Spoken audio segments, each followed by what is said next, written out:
নারী দল কিংবা বয়সভিত্তিক ফুটবলে দক্ষিণ এশিয়ায় দীর্ঘদিন ধরেই দাপট বাংলাদেশের। আরও একবার চ্যাম্পিয়নের মুকুট পরার সুযোগ লাল সবুজের প্রতিনিধিদের।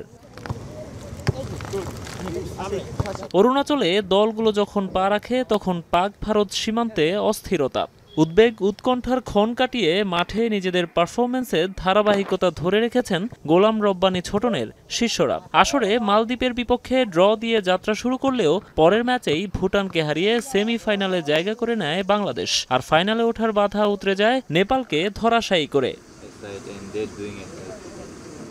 3 ম্যাচে অপরাজিত থেকে আত্মবিশ্বাস সঞ্চয় করেছে বাংলাদেশ। আর সেই পুঁজি নিয়েই স্বাগতিক ভারতের বিপক্ষে ট্রফির লড়াইয়ে নামছেন ফয়সাল সুমনরা।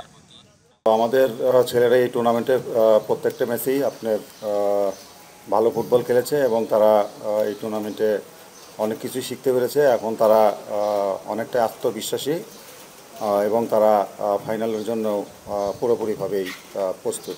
ফাইনালে ইন্ডিয়া, তো সেক্ষেত্রে একটু অন্যরকম বিষয়টা। তবে ইন্ডিয়া ভালো টিম, এটা আমরা সবসময় রেসপেক্ট করি।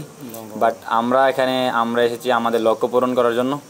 তো আমরা আমাদের দিক থেকে 100% এফোর্ট দেওয়ার চেষ্টা করবো এবং আমরা আমাদের লক্ষ্য পূরণ করার চেষ্টা করবো ইনশাল্লাহ। তবে শিরোপা উৎসবে মাতার আগে কঠিন পথ পাড়ি দিতে হবে বাংলাদেশকে।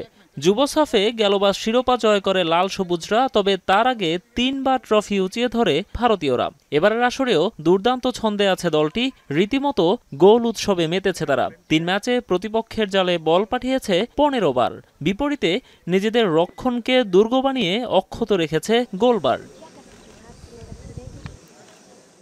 ভারতের দুর্বেদ্য রক্ষণে ছেদ ফেলতে পারবে তো বাংলাদেশ?